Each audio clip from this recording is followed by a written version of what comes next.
welcome to today's edition of Meet the Employer. And today we have Worcestershire Acute Hospitals NHS Trust. I know, quite a mouthful, but in brief, what are we looking at? We're looking at how you can get your jobs in the healthcare sector. And especially if you are within West Midlands region, this is a perfect opportunity for you to find out all about the trust and all about Evenbreak and how we can also help you in getting these jobs. So without further ado, let me pass over to all of our speakers in turn, one by one, so they can introduce themselves. We do have with us today quite a few. We've got Wendy, Shani, Mark, Amanda, Rich, Libby, and Donna. So I'll hand over to you guys to introduce yourselves. Shall I go first and then I'll hand over to the next person? So my name is Mark Stanley. I am an organisational development practitioner, which basically means that I'm involved in learning and development and leadership training and lots of things to do with making the trust, the Worcestershire Acute Trust, a good place, a positive place to work. I've been with the trust for 3 or 4 months, so I'm relatively new, and I will pass over to Rich. Thanks, Mark. Morning, everyone. My name's Rich Luckman. I'm the Assistant Director for People and Culture at the Trust. My role involves looking after our own people after they are looking after our patients and putting patients first. Our role in human resources, along with our fabulous leaders in the organisation, is to help people feel valued and needed, and where they don't, we try and fix it. A lot of my work is spent around staff experience, which EDI fits into. Do we have an organisation that's representative of the communities we serve? No, they're not, and so we need to do better. That's why we're working with Evenbreak. That's why we're doing more work around disability and LGBTQ+. So I'm looking forward to having a chat with you all later on in this session, and I'll pass to Libby.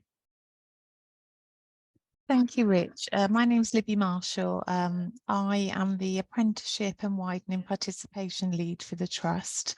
And I lead on all of our apprenticeship programmes. We recruit into apprenticeship posts. So I've come along to talk a little bit about that later on. I'm also involved currently with an exciting new project that we're working with in Worcestershire called Project Search, which is a supported internship programme. So I'm going to be talking about that later as well. And I will pass to Amanda. Morning, everyone. My name's Amanda Gregory. I'm a staff nurse. I work in outpatients at Worcestershire Royal Hospital. I've come along to talk a little bit about my lived experience working for the Trust and share a little bit about the support that I've had during that experience. Sorry, I'll pass over to Donna. Thanks, Amanda. I'm Donna Scarrett. I'm Chair of the Staff Disability Network here at Worcestershire Acute Trust. I work at the Alexandra Hospital in Redditch. My primary role is Sister of the Discharge Lounge here at the Alex. I have lived experience of living and working with a disability, and because of that I kind of chair the network and kind of lead on some of the exciting projects that we have going on that we can discuss later on. I'm going to pass over to Wendy. Hi everybody. Thanks for having me along. I'm Wendy Joe Burns-Harris. I'm Director of Ops for Urgent Care. So I'm responsible day to day for quite a large, complicated front door service with A&E, and as Donna's familiar with that as well, in terms of A&E, urgent care, acute medicine, lots and lots of employers. So from my perspective, it's two-way really. I suppose I'm here from my own recent experience of having formerly been diagnosed with a disability myself whilst working as an employee for the Trust, and also as an employer as well. So what that means for me in terms of my experience and how we work with our staff to encourage them actually to look at opportunities and how we really embrace that and what it means for us when we employ new people as well, and how we can be better at that as well, how we can use all the lived experience of people that work within the organisation to provide a better opportunity. I'm really excited for today's event because we've got a fantastic speaker lineup, and even in my ignorance, I'll be honest, having a disability, I sometimes think, oh, I'm blind. Wonder what role I could have in healthcare. And it's great to see that there's 3 people on this call already in all different levels and positions who have lived experience of disability. And I'm really, really excited to find out more about your individual stories. But before we get onto that, like, really important question. Why is hiring disabled people important to the trust? What do you get out of it? So, like, please do tell me more. Mohammed, I guess that's a question for me. Yeah. So from our NHS organisation, as Wendy has said, is a complicated organisation, and it's at the very top of it, the people who are ultimately responsible for us is our board of directors, and one of the things that they're truly passionate about is inclusion and representation. How that shows up in real life, day to day in the organisation, is that in the last, say, 9 to 12 months, we've done a lot of work on wellbeing conversations, and we see the conversations between managers and employees and teams being really important, crucial to the successful running of our hospitals. And wellbeing conversations have been at the centre of those, and they're well placed for employees and for managers and teams to have private and open conversations around disability and about accessibility as well. So at a kind of strategic level, our NHS are dedicated, and our purpose is putting patients first. So if we get it right for our patients, we can get it right for our staff, and the other way around, where we can get it right for our staff and we can get it right for our patients. There's such a lot of work going on at Worcestershire Acute at the moment around diversity and inclusion. We've won a national award recently for a project called Call Me. And that is basically, we're asking patients as they're admitted into our hospital, what name would you like to be called while you're in hospital, while we care for you? Because there's a lot of people whose name on their documentation isn't the name that they use in their everyday life. And if we can build up a rapport and a trust between us and our patients, that increases the quality and the safety of our care that we provide for them. So 2 really good examples there around where we're bringing inclusion to life through our wellbeing conversations and through the Call Me project. So I hope that's a nice little taster to begin us this morning. Yeah. And it's fantastic, and I really like it. And it's so true that the private sector, when it comes to selling stuff, they do get disabled people involved. Why? Because they want to have products that represent the people they're selling to. And it's so true. In a hospital, by nature, many people will have temporary or permanent disabilities, and getting it right for them and having people in the staff that know what lived experience is like can really help inform the care you give them. And then I love the Call Me initiative. It's such a simple thing, and knowing what to call someone is a starting basis of building that trust. So that's really, really amazing. So thanks for sharing. So then, can someone tell me more about what roles do you actually offer within, like, Worcestershire NHS? Is it, I'm guessing it's not all just healthcare, not just all on the ward, is it? Yeah, absolutely, Mohammed. It's a really wide variety of roles. And before I sort of introduce some of those, I'd like to just say a little bit more about Worcestershire Acute NHS Trust and what we're about as an employer and you know who we are. So we offer lots and lots of different acute services. We're across 3 different sites across Worcestershire.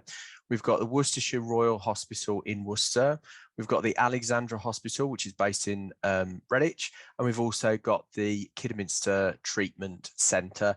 As an employer, we are all about supporting our workforce, because we know that when our workforce feels the best and they feel supported, then they're the most productive and they're the best for the patients that we're treating.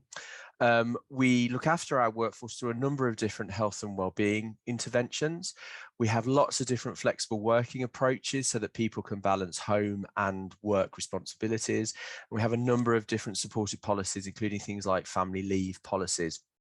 We've got a variety of different employee benefits as well, because reward, it's not just about pay, it's also about other things, such as making sure you've got that time off to rest and recuperate. So we have generous annual leave.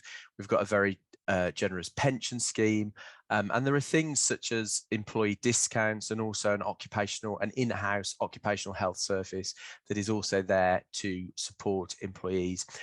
We do pride ourselves as an inclusive employer, always about promoting opportunities across the board for everyone. And one of the ways that we do this, we have an interview guarantee scheme.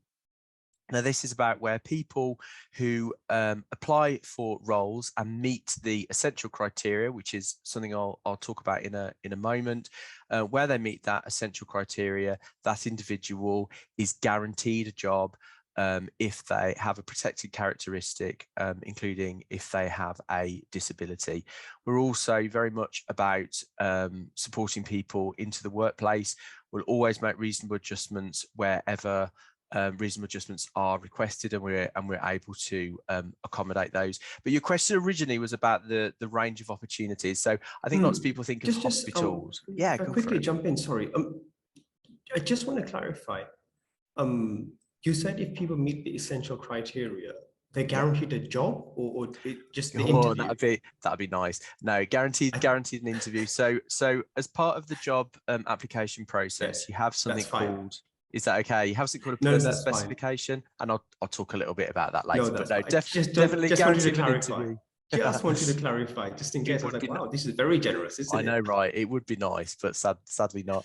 That's good. In terms of the range of opportunities, I think lots of people think of hospitals and they, immediately sort of think about A&E and maternity and doctors and nurses. But it really is it's like a little city, really, in terms of all of the different areas of work that there are. So there are, of course, medical opportunities that I've mentioned there. There are a wide variety of other clinical opportunities.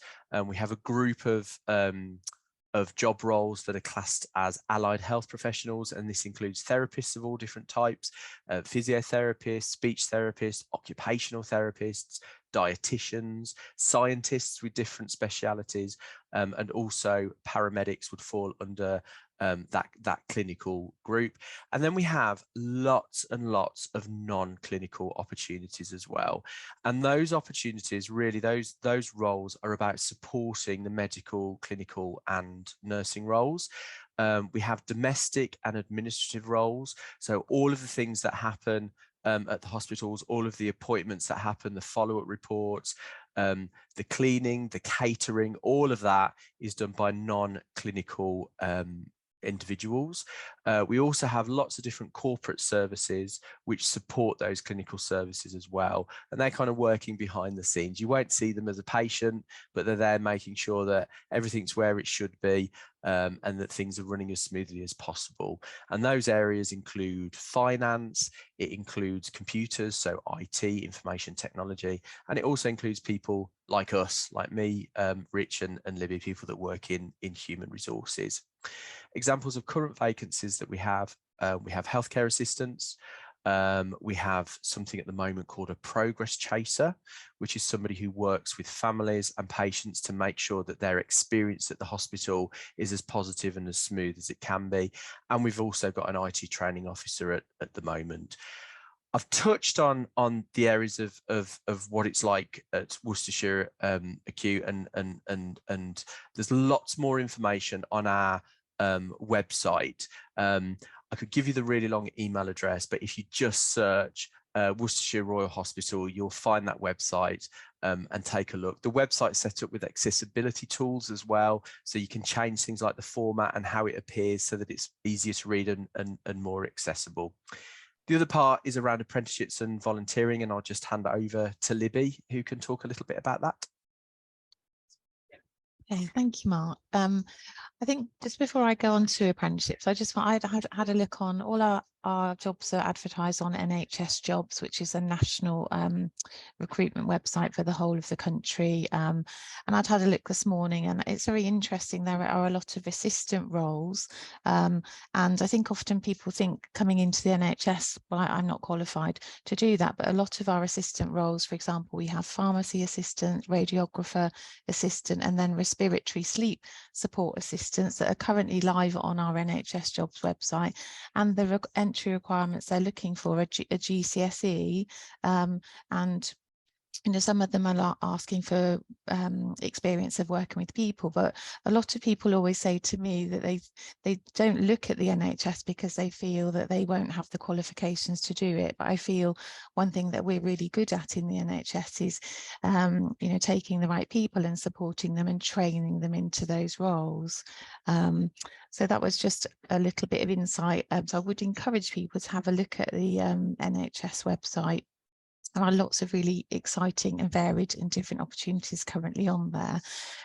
From an apprenticeship point of view, so I lead on apprenticeships in the trust.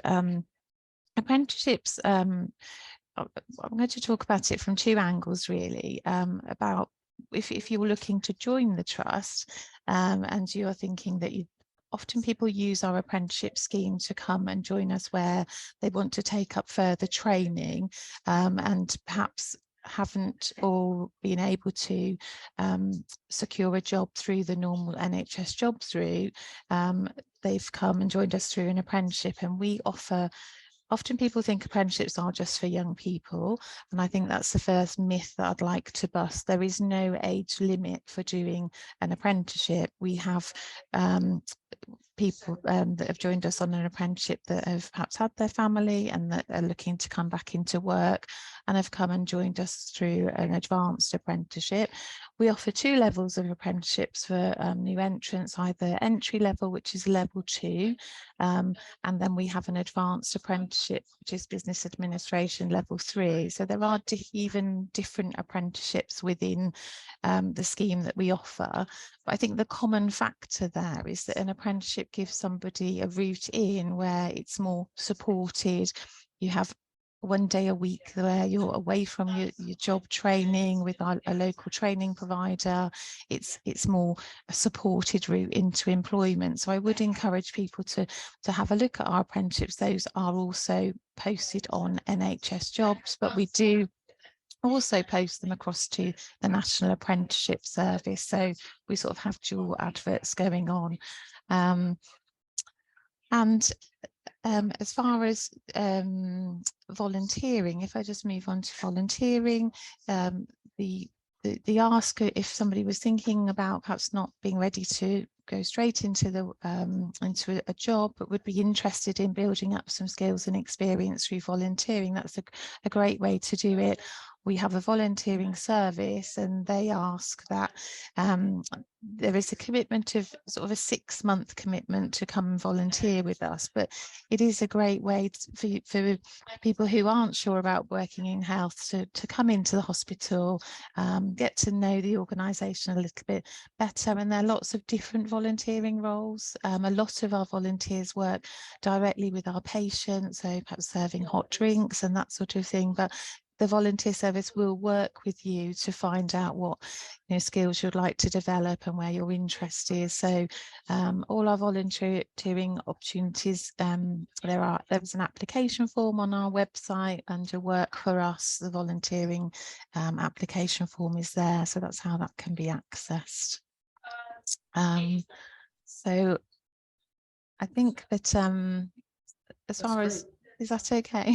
Yeah, no, that's absolutely perfect, and thanks for sharing. And look, there may be candidates here, and as you said, who don't think they could have worked in healthcare, but do have transferable skills. And remember the Evenbreak Career Hive is there to support you with this. We have dedicated career coaches with lived experience of disability that can help you with your CVs and with your personal statements, and help you understand where your transferable skills are and what you can actually bring into the sector. So do check out the Career Hive, and my colleague Toby will put a link in the chat throughout the course of this event.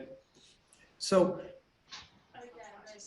all of Mohammed, Yes. can I just jump in there? I know Wendy Jobin Harris has just put into the webinar chat there that she's not sure if we're using the hands up kind of function, but she wanted to add that in her division, in the urgent care division, they have receptionists, and that's where they need people with life experience. So just to bring that in. Sorry, Wendy. No, that's perfect. Thank you for sharing. Thank you very much for sharing. Like anything like that is amazing. And as I said, a lot of these and all of the vacancies at Worcestershire NHS will be on the Evenbreak website. So check out the Evenbreak website with all the jobs. You can set alerts on the websites whenever there's new jobs added for Worcestershire NHS. You'll be emailed them and notified about them, and even set filters so that if there's a specific type of job within the NHS that you want that's on our website, it'll be sent to you as well. So now we've got that. Let's say a candidate goes on to Evenbreak today and finds one of your jobs and clicks apply, and then gets taken to your application form. Can you tell me, what does the recruitment process actually look like? And how can our candidates, or any disabled candidate for that matter, request adjustments? Okay, so in terms of our recruitment process, there's a standard process so that once you've applied once, you know exactly what to expect, you know exactly what each stage is. As Lewis mentioned, all of our jobs are on NHS Jobs, and they're also going to be on the Evenbreak website, which is absolutely brilliant. As you go in to the job, you'll find an advert which gives you an overview of the role, and there are a couple of attachments there: a job description and a person specification. Job description does as it says. Person specification will detail what the requirements are of the role, and that's where this essential and desirable criteria comes in.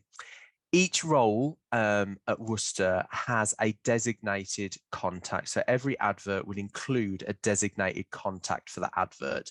And the great thing for that role, I should say, the great thing about that is anybody who's interested in applying or who might have any questions or queries can contact that person and have a conversation. And again, anybody that's got any concerns in terms of the application process or what the requirements of the role are and what implications or impact they might be, can have a conversation with somebody who will know that role and will be able to answer those questions. We've also got a recruitment team, and again, their contact details are available on the website as well. So anybody that's got any specific questions or any specific requirements, any reasonable adjustments in terms of the application process, can have that conversation and find a way forward. The online application process, it basically takes you through a series of questions that you have to complete and provide information for. Again, there are alternative routes to being able to apply for that the recruitment team can help you with. In terms of when applicants are shortlisted against the requirements of the role, the next stage is that they will be invited to interview. We try to have those interviews face-to-face wherever possible to give the best sort of experience on both sides. But again, there are alternative options there available in terms of virtual interviews. Again, sometimes there may be an assessment depending on the level of the post, but again, if there's any reasonable adjustments that are required there or any amendments that are needed, for example, if an individual has a specific need or a specific disability, which means that they require additional time for those assessments, then again, those are all things that once raised can be looked into and can be accommodated. Should you be successful, we have an in-house occupational health service that can take into account and also advise on any specific requirements. We also use something called a health ability passport.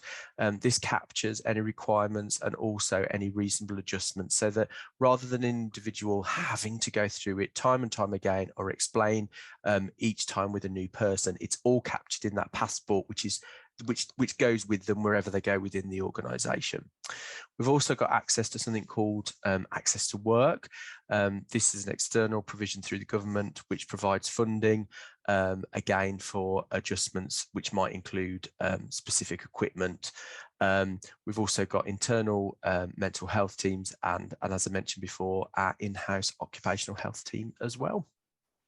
Brilliant. That's excellent to hear. So building on that, what top tips can you give candidates watching today or watching in future that can help make their application stand out? Yeah, brilliant. Top tip, person spec. Read the person spec. That's what all. So the selection process is as objective as it can be. So we need to be able to make sure that when candidates are applying, that we're looking and we're measuring them against a set of criteria, a specific consistent set of criteria, and that's what's captured in the person spec. So before you even apply for that role, have a look through that person spec, have a look to see what the requirements of that role are, and just make sure that you would be able to evidence or demonstrate that you could meet each of those requirements. Pay particular attention to the essential requirements as well. Don't just say that you do something when you're filling in an application and you're filling in examples. Don't just say, you know, I do that in my current job. Give an example of when you've done that in your current job. It might be that your work experience is limited, and I think sometimes that holds people back applying for roles, but draw on other aspects of your experience. Draw on, you know, if you're involved in groups, or if you volunteer, or if you do any charity work, or even if you help people, or you help people in the community. Draw on those life experiences as well, because they're just as valuable as work experience. Make sure that you're highlighting your personal strengths. Make sure that you're explaining why you want this role, why you're the right person for this role. Try to structure, and again, the application form does really cater for this. Try and structure your responses against that person spec. So each element of that person specification you're addressing, make it really hard for you not to be shortlisted. Do the job for the shortlisting officer by making sure that you've covered all of that across. In terms of if you get through to the interview, just prepare, reread your application, think of those examples, but don't try to come up with answers that you think you're going to be asked, because you'll end up answering something that you're not actually asked. So just make sure that you've got some examples that you can then pick out and apply to the questions that you're asked. Well, this is great advice. Would you like to join our career coaching team? We can talk about that after, by all means. We can, brilliant. But just to make it 100% clear, building what Libby said, if candidates don't have dedicated healthcare experience, can they still use that? Absolutely. I joined the trust 3 months ago. I didn't have any NHS experience before that, but I had other experience, both in terms of my work experience, but also what I've done in other aspects of my life that I was able to draw on. The other thing that I would say, you can, particularly when it comes to interviews, you can talk theoretically about how you'd respond to a particular situation. There's nothing worse than being asked to come up with an example and you're thinking, oh, crikey, I haven't done that. I haven't been in that situation. Just say, I haven't, but if I was, this is how I would go about it, and try and think about how you would respond to a particular situation. But it's absolutely fine. Experience comes in all different shapes, sizes, and in all different ways. So absolutely don't just focus on that work experience. Think about all aspects of your life and the things that you're involved in. Brilliant. This is excellent advice, and I hope candidates are taking lots of notes to submit their applications. And just one more on this, Mark. You earlier alluded to the fact that you do offer remote opportunities, or ones where you can have a hybrid model. Yeah. I'm assuming, and I'm sure many candidates are wondering as well, this doesn't apply to all roles. Like obviously a surgeon isn't going to be operating in his kitchen table or something. So like, what roles would you anticipate this could be possible for? Because there may be candidates who can't always come into the office, into the hospital. Yeah, absolutely. So, and again, this isn't sort of carte blanche across the board. Any roles that are patient facing, are dealing with patients on a day-to-day basis, generally you would expect that to be on site, face-to-face, but not always. Sometimes appointments can be done remotely as well. But most patient-facing, most clinical services, the majority would be face-to-face. In terms of the non-clinical services, again, my team, for example, we're on site 1 or 2 days a week. The rest of the time we're working remotely, having virtual meetings, having virtual discussions. So it really does depend on the role. But again, normally that will be referred to in the advert. It will be covered off in terms of the job description, the person specification. And if in doubt, you can always phone up and speak to that contact and just say, look, I'm really interested in this, but I am going to struggle, you know, to get in 5 days a week, or I've got commitments whereby I could really do with that flexibility. Is that something that you could look at accommodating? Is it worth me applying for this role? And we'll always go through that. The hospital is very much about supporting people's work-life balance, and we have a number of different hybrid ways of working. So it's always something that we'll try to explore.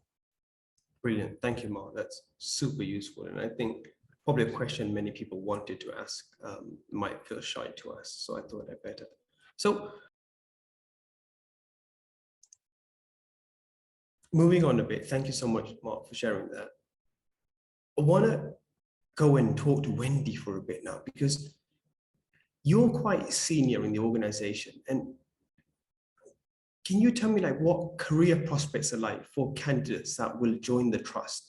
Will they join as an assistant and their only hope will be staying as a receptive assistant for the rest of their life? Or can they move up and down with their disability? Like tell me more, please. No, and I think from my perspective, you know, I was already in this role when I was diagnosed with my condition. Okay. However, what I can say from an employee's perspective is that, you know, they have talked to me about what I need. And I think that's the thing that's really important. What do I need? You know, without kind of that fear of, you know, because there is that fear of you thinking that, you know, you are going to be judged and that you are going to be kind of not considered somebody for promotion.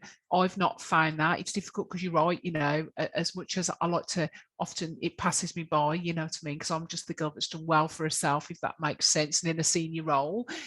Yes, I am in a senior role, but I think, what do you need? What do you want?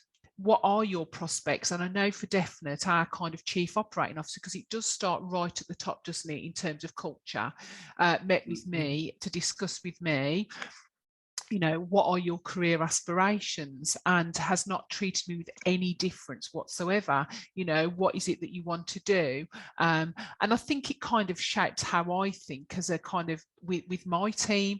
And absolutely there are opportunities. You know, if I think about my own career path, and I started off in the NHS as a band 2 admin assistant, and I think about the support that I've had across those 22 years has been phenomenal. Really, I've had bad experiences and good experiences, but I think they've shaped me in terms of how I will treat others. And I think with my immediate boss being so direct with me in terms of what can we do to support you? Well, you know, I'd like a standing desk. And I know that's a tiny thing, but it wasn't a tiny thing to me. That was really important to me in terms of keeping physically mobile. So that was sorted out. But that then shaped me to ask my team, what do you need? What is it that you need? How can I help you? And I think there are opportunities, absolutely. And it's about understanding what somebody's skill set is. And I think sometimes we often think about people in boxes, don't we? We think you're in this role, that is what you're employed to do. Well, actually, no, there absolutely are opportunities. The NHS is huge. And as you said in the beginning, Mohammed, about, you know, patients, we're in the business of health. We're in the business of health. If we can't look after our own staff and their health, and we can't consider people's health needs, how can we understand and look after patients? Well, we can't. So actually, it's about what else can people who work for us do? And I have been in that situation as an employer where somebody has come to me and said, look, you know, this has changed for me, and I've altered their role. So it's about reasonable adjustments. And I have found our organisation, and it's only my experience, but I think, you know, it's important to share that, has been incredible in terms of alterations and reasonable adjustments. I'm on an on-call rota, which is something you have to do as a kind of senior, you know, manager, if you like, in the organisation. Being on call means that you know, you're responsible for the organisation out of hours and for the decisions that are made. Now, I am usually required to do 2 on-call shifts next to each other. Well, I find that incredibly difficult these days because you don't get much sleep. We've all seen the news. You're called all night. My reasonable adjustment is that now I do a Saturday, and that's, I do a whole Saturday instead, because I get sleep the next day after. I get to rest. That might sound like a really silly example, but for somebody that could be a make or break for them. And so actually we have to think about these things. So I think the processes are in place, and it's up to us as senior people and for like my team to really think about that and think about, you know, actually that isn't such a big deal to make that adjustment for somebody. And when you do it, people are always, I think human nature is that somebody will think, what's that impact going to be on me? You know, what's that going to do with me? How am I going to be expected to cover that kind of, you know, if they're not working this day, can I cover it? Well, actually, I think what our team operationally, no, it doesn't have a massive impact. So I think the opportunity is, if you line up your team and you all work together, there are loads of opportunities. And I think from my perspective, for me personally, I'm not ashamed to say I see things differently now. You know, when you are in that world yourself and you understand those fears and apprehension from people, and actually the fear and apprehension that I felt, that makes me think very differently about people coming in. I have got vacancies for receptionists. Well, what a fantastic career choice for somebody. I know it's on site, but there's part-time, there's set, you can change your hours, you know, it is on site, but there's kind of flexibility in working hours. But what a fantastic job to do, because you are the first person that patients see. If you've got an understanding of vulnerability, because that's what we're talking about, what a fantastic role to be in if you're the first point of contact to see patients in an A&E department, in a, you know, urgent care setting. It's an amazing role. So it's about how we support it. How would we support that person? You know, and some of that is understanding what that employee needs. What I can't decide for somebody coming into work for the division what you need. I would need to open, and I would need to create that platform for you to feel comfortable to tell me what is reasonable for you. And also, you're going to have some fantastic skill set, and we need to tap into that. Feel quite passionate about this one, Mohammed, as you can tell. No, it's good. It's good. And your adjustment, just working a Saturday, it's not small at all. That's massive, because, as you said, people probably do watch the news and probably do get scared of the NHS and think, oh my goodness, I've got chronic fatigue, or oh my goodness, I've got reduced mobility, or oh my goodness, I've got neurodiversity and I just could not work for, you know, 2 12-hour shifts, 2 nights in a row. That will completely destroy me. And the fact that that's what you had to do and you told them and now they changed it, that's amazing. It's not small at all. That's really, really, really big. And for a lot of people, because it demonstrates that there is flexibility available to suit people's needs. And I hope, Mohammed, that actually it's really good when you've got, you know, we've got individuals in the organisation, you know, like, you know, Donna, you know, chairs the kind of forum, the network, and does a fantastic job of that. And I think when other employees coming in see that and they think, gosh, there are senior people with a disability in this organisation, well, that kind of sets the tone. Because, you know, actually, when I changed to a Saturday, I remember thinking, oh no, my colleagues who are also divisional directors are going to think, why isn't she doing 2 a month? Actually, they love it because they don't want to do a Saturday. Saturdays are not popular. They want to have a life, you know, they want to have Saturday off. So they were great. They were like, yeah, knock yourself out, Wendy, have every Saturday if you want. And I think sometimes you have to think about those things, that what I need may help somebody else, actually. That might free them up. And I think it's just about sometimes it's about being creative, isn't it? And it's about, and the other thing as well, it's about how you articulate that to your employers as well. It's about how you articulate it, you know, because sometimes you're doing them a favour, actually. Your skill set and what you need will be helpful to other people. Absolutely. But thanks so much for sharing. And it's so true. Like, we all have skills, and in many organizations, in many teams, we would job shares or even carve responsibilities differently. And if it means I'm not very good at doing PowerPoint presentations and my colleague loves doing them, well, they can do them. I'll send them the content. They can build it and make it all fancy and arty. And no one has an issue with that. And just as you're saying, same in the healthcare sector, in your team, actually, some people may prefer to work at nights because of their children or whatever it might be. Some people may prefer to work days, but because the rota says you have to do 2 nights in a row every 3 weeks, and no one asks, and everyone struggles along, and other people have to do weekdays or weekends and stuff, and they don't want to do that. Actually, articulate it, talk about it, mention it, because not only will it be accommodated, but it's likely that someone else has a similar request, which is opposite to you, and it can work perfectly. You talked about Donna earlier. I actually want to move on to Donna and Amanda now, and I'm mindful of time. So we've only got maybe 7 or 8 minutes left, because I still want to leave a few minutes for questions. I know there's been a few. Donna, Amanda, like, can you tell us, like, what other ways have Worcestershire NHS displayed inclusivity in the workplace? Like, what have they done? What adjustments have they put in place? How have they supported you guys? Okay, so Mohammed, we set up our disability network, which I chair, obviously, which has brought in a support network for not just staff with disabilities, but also supporting managers that manage people with disabilities as well. So we get to discuss lots of things. It's a safe platform for staff to come and join us and discuss issues that they might have in the workplace, and then we can signpost people to the right places in order to get things done, get reasonable adjustments in place. But I've had people approach me as the chair privately and say, look, I need support with this. I'm not sure how to approach my manager. And I'm kind of that person that will support that individual, but to have the discussions with their managers about what support needs they require, how to put them in place. Sometimes the manager's not had experience of that before, so I can support both parties in that thing.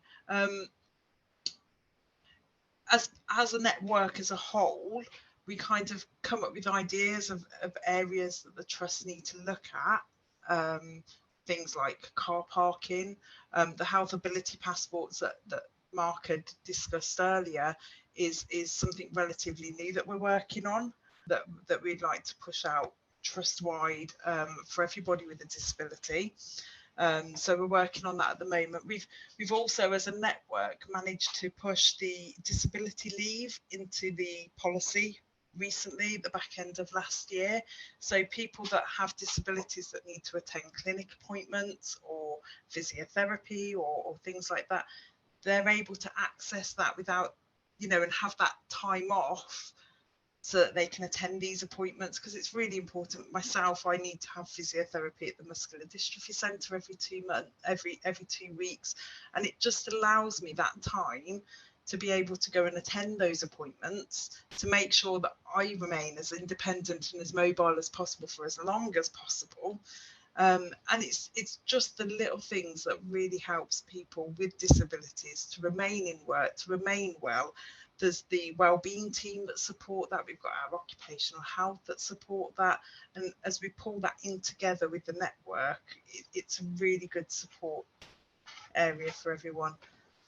That's fantastic. That's really, really good to hear about the network and how they've really help shape the policy of the trust. And disability leave in a medical leave is so important, as you said, because having lots of appointments, feeling that you're forced to use your annual leave, or feeling that you're pressured to only have appointments on your days off, which you can't always have control over, can be quite anxiety inducing. So to know that you have an appointment, it's on Monday morning, I've got a shift, it doesn't matter, I can just tell my manager, I can go to that and then come to work a couple of hours later.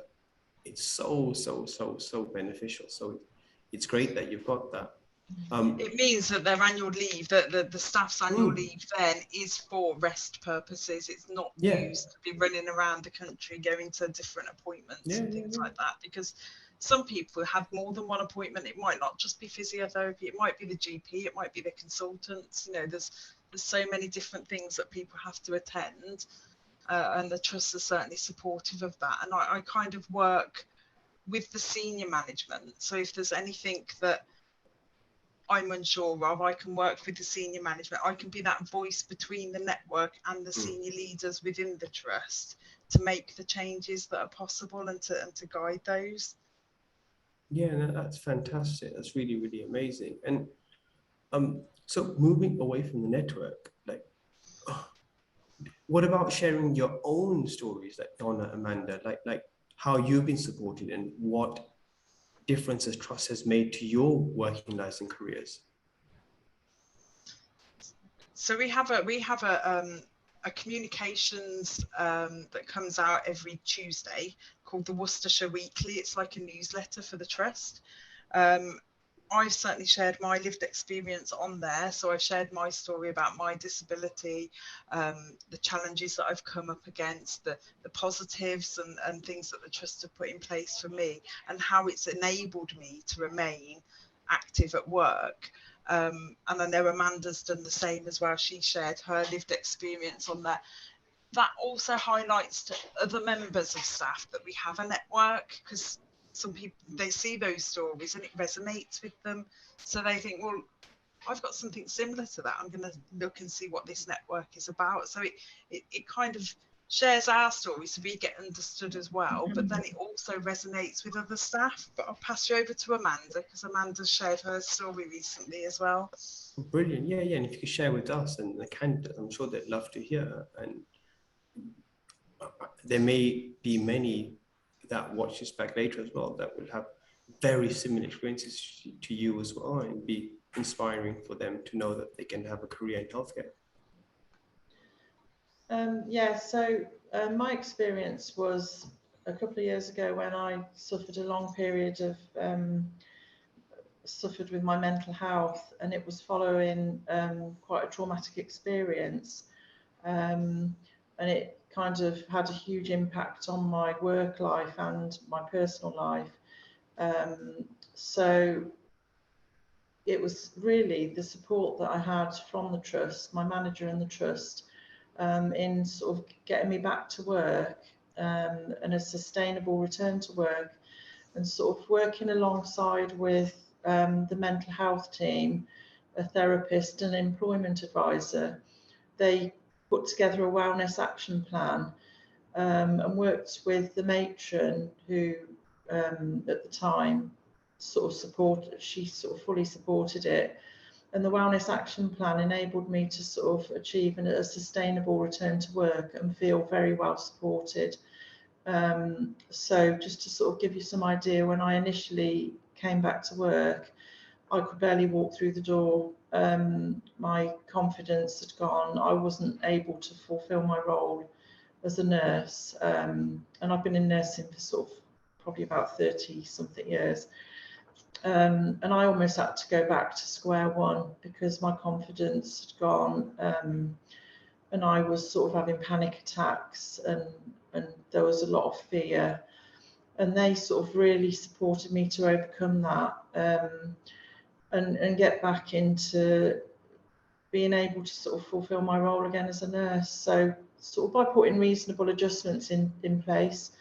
So I was doing sort of very short shifts because I'd previously been on 10-hour shifts, and they accommodated it, reviewed the wellness action plan weekly, and we adjusted it as time went on. So things like that, and a lot of what's already been said really about allowing time for appointments, offering counselling. I had therapy through Healthy Minds, which they supported.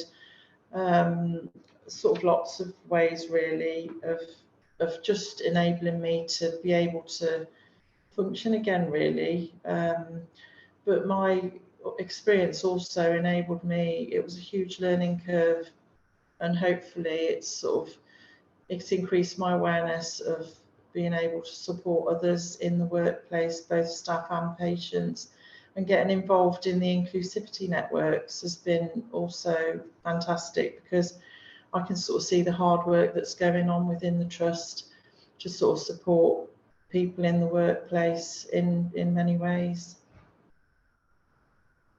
And thank you so much for sharing that, Amanda. And it's amazing to hear how well you got supported to get back into the workplace. And even a couple of things that you shared, I personally didn't think were possible in healthcare, like giving you shortened shifts from 10 hours lower in nursing.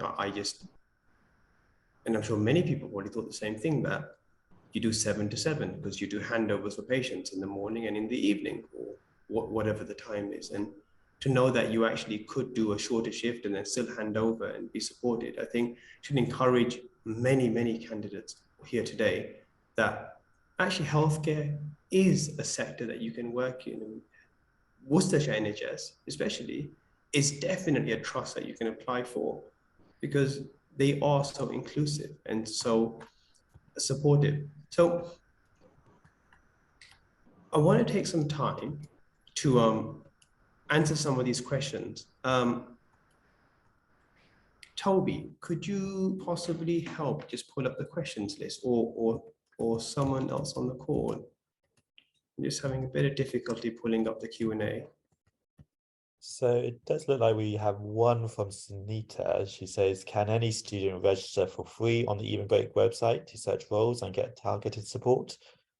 Yes, absolutely. Anyone who has a disability, health condition, or you face, it doesn't have to be diagnosed either. If you face barriers in society that you feel makes you eligible, you are absolutely welcome to sign up. Just go to evenbreak.co.uk and you can sign up there, and you'll see links to the Career Hive. You'll see links to all of our job vacancies, including with Worcestershire NHS. You'll see articles for advice. You'll see signposting to other organizations that might be specialists in your disability or health condition. All services are absolutely free for you to use. So yeah, please sign up. And if you have any questions, just hit the contact us button on the website and someone from the team will be in touch. Mohammed, could I just take this Yes. opportunity of thanking Wendy, Donna and Amanda? They've stepped away from their clinical work this morning to prioritise the webinar. Oh, wow. We are That's very amazing. busy at the moment at the hospital, so we really appreciate you joining us this morning. So thanks so much. Absolutely. And thanks for going to be there anyway. I did not realize that you had to step away from clinical work. So I hope there's not patients on the floor. Like, can you help me, please? I'm hoping that I can assure you they're well taken care of, Mohammed. They're in good hands. Absolutely. And look, it's amazing to hear about how flexible the NHS can be. And it is a huge thanks to all of you. And if there isn't any other questions, I just want to pass over to all of you for one quick statement about why should candidates apply to Worcestershire NHS today? Just literally a one-liner. From your experience, why should candidates apply? And I'll start with Wendy, because I know, Wendy, you're so passionate about this. For me, very quickly, because they will make those regional adjustments and you don't need to be frightened to ask. That's my experience, and that's what I've absolutely seen for others as well. Brilliant. And Donna? As a trust, they're learning and adapting regularly, and I've worked here for 23 years, and that says a lot. I've worked here since I was 18 years old, and I wouldn't want to work anywhere else. Oh, you're giving your age away there, so. I know, sorry. I know. Mark. Yeah, I would just say that you'll find it a really supportive and welcoming environment to work in, and also an environment that will enable you to reach your full potential and to really make a difference to a lot of people. Brilliant. And Libby? So I'd like to answer with my apprenticeship hat on, just to say that when people do join us, we do offer a lot of support and CPD, continuing professional development, whether that's through an apprenticeship or through training. That I really see that with the people that I interact with, how well supported they are with their career progression. Brilliant. And Amanda? I think they've probably covered a lot of what I was going to say, but certainly from a personal perspective, I wouldn't be here now back in the job that I've always loved, and I've been here for 33 years, if it wasn't for the support and the flexibility that the trust have actually, to enable me to do that. So thank you. And finally, Rich. I guess the NHS is unique, and we're part of a much bigger NHS network. If you want to really make a difference to some of the most vulnerable people in the community, come and work with us. It is busy, but you're well looked after. We try our best to look after people. And if after the webinar you're interested, please do reach out to colleagues at Evenbreak and then through us as well, and we'll support you as best we can. Brilliant. That's a great note to end on. And remember, everyone watching today, you can watch other Meet the Employer recordings on the Evenbreak website. You can apply for jobs, set up job alerts, and sign up to our weekly candidate newsletter as well, which will give you all the top jobs of the week that we pull out, and access career coaching and advice and support. And if there's anything you need, whether you want to ask us or whether you even want to ask a question to Worcestershire NHS Trust, just send us a message and we will get that passed on for you. Have a lovely day, everyone, and look forward to seeing you at our next event. Thanks, Mohammed. Thanks, everyone. Thank you. Thank you all. Bye. Thank you, Mohammed. Thank you.